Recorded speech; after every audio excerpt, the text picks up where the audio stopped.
Thidwick, the Big-Hearted Moose by Dr. Seuss.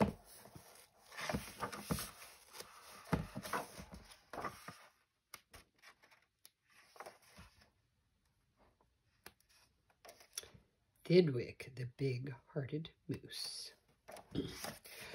Up Lake Winnebago, the far northern shore, lives a huge herd of moose, about 60 or more, and they all go around in a big happy bunch, looking for nice tender moose moss to munch. Up at Lake Winnebago, one day they were lunching, just strolling along and enjoying their munching, for the moose moss that day was especially fine, when it happened that Thidwick, the last moose in line, saw a bingle bug sitting. The bug called out, "Hey, it's such a long road and it's such a hot day. Would you mind if I rode on your horns for a way?" "Of course not," smiled Thidwick, the big-hearted moose. "I'm happy. My antlers can be of some use. There's room here to spare and I'm happy to share. Be my guest and I hope that you're comfortable there." So the bingle bug picked out a nice easy seat and the moose went on looking for moose moss to eat. Well, an hour or so later, the bug heard a squeak, and he heard the small voice of a tree spider speak. "I say," said the spider, "you've got a fine place. You've got a fine place. That moose seems quite friendly. He's such a nice face. If I got on too, do you think he would mind?" "Hop aboard," laughed the bug, "and I think that you'll find that the moose won't object. He's the big-hearted kind." "I accept," said the spider with joy and delight, and he started a web on the horn to the right. While the spider was spinning, he heard a gay song, and a fresh little zin-a-zoo bird came along. He stopped and he stared and he chirped, "Well, well, well, what a smart place to build. What a great place to dwell. I've been living on trees ever since I was born, but here's something new. Why not live on a horn? If there's room here for two, then there's room there for three." "There's plenty of room," laughed the bug, "and it's free." Thidwick stopped walking. What was all that talking? These guests had caught Thidwick the moose unawares. "Hey," he called up, "what goes on there upstairs?" "Just building a nest, sir," the zin-a-zoo said, and began yanking hairs out of poor Thidwick's head. And he plucked out exactly 204. "Don't worry," he laughed, "you can always grow more." Then he dozed off to sleep in his fine moose hair nest. "This bird," murmured Thidwick, "is sort of a pest. But I'm a good sport, so I'll just let him rest, for a host, above all, must be nice to his guests.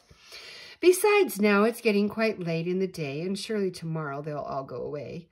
But at last, the next morning, the sun's early light brought to Thidwick's sad eyes a most unwelcome sight. "Meet my wife," said the bird. "I was married last night. And perhaps, by the way, I should mention to you that her uncle is coming to live with us too. You're a very fine host, so I knew you'd be willing."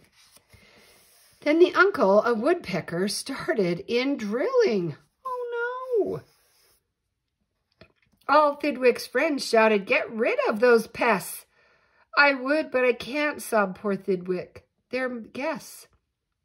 "Guests indeed," his friends answered, and all of them frowned. "If those are your guests, we don't want you around. You can't stay with us, 'cause you're just not our sort."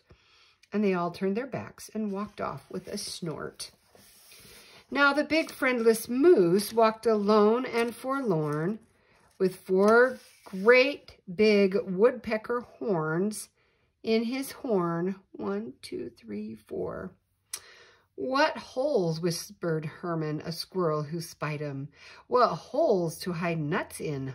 Mind if I tried 'em?" "They're yours," called the woodpecker. "Get right inside 'em. This big-hearted moose runs a public hotel. Bring your nuts, bring your wife, bring your children as well." So the whole squirrel family all jumped on pell-mell. 1, 2, 3, 4. And the very next thing the poor animal knew, a bobcat and turtle were living there too. Bobcat and turtle, oh my. Now what was the big-hearted moose going to do? Well, what would you do if it happened to you? You couldn't say scat, because that wouldn't be right. You couldn't shout scram, because that isn't polite. A host has to put up with all kinds of pests, for a host, above all, must be nice to his guests. So you'd try hard to smile, and you'd try to look sweet, and you'd go right on looking for moose moss to eat.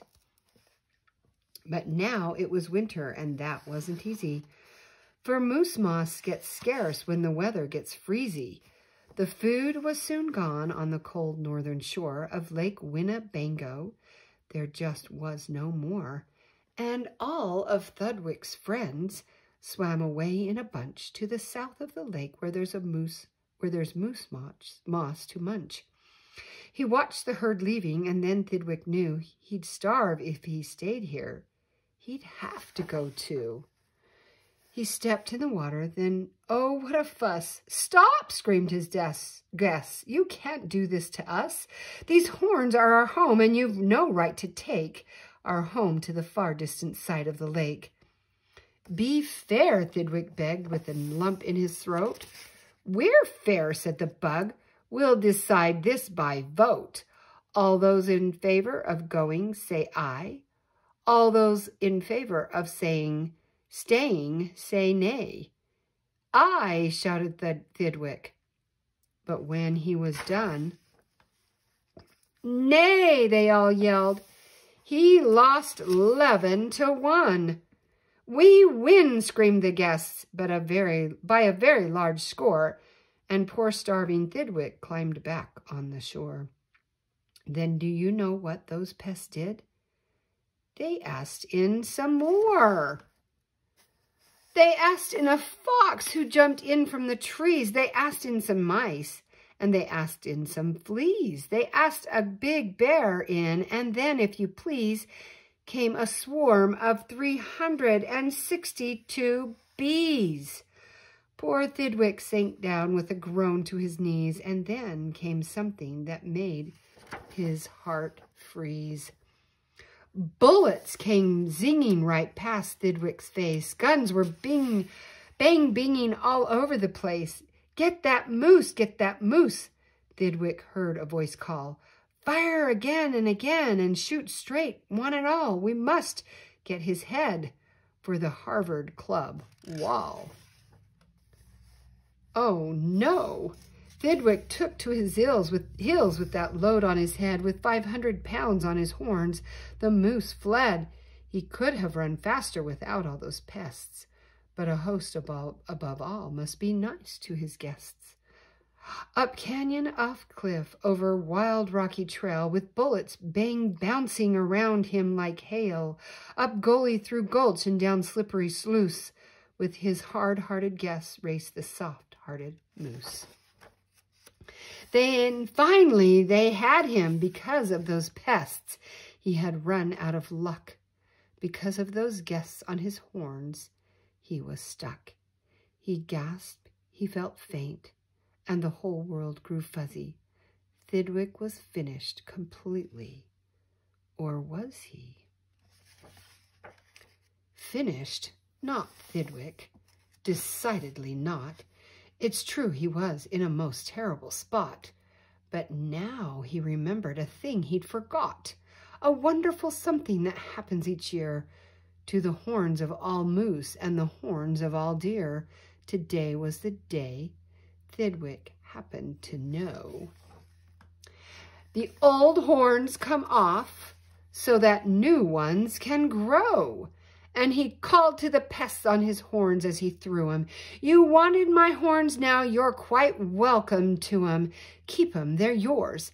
As for me, I shall take myself to the far distant side of the lake. And he swam Winnebago and found his old bunch and arrived just in time for a wonderful lunch. at the south of the lake where there's moose moss to munch. His old horns today are where you knew they would be. His guests are still on them, all stuffed as they should be. The end.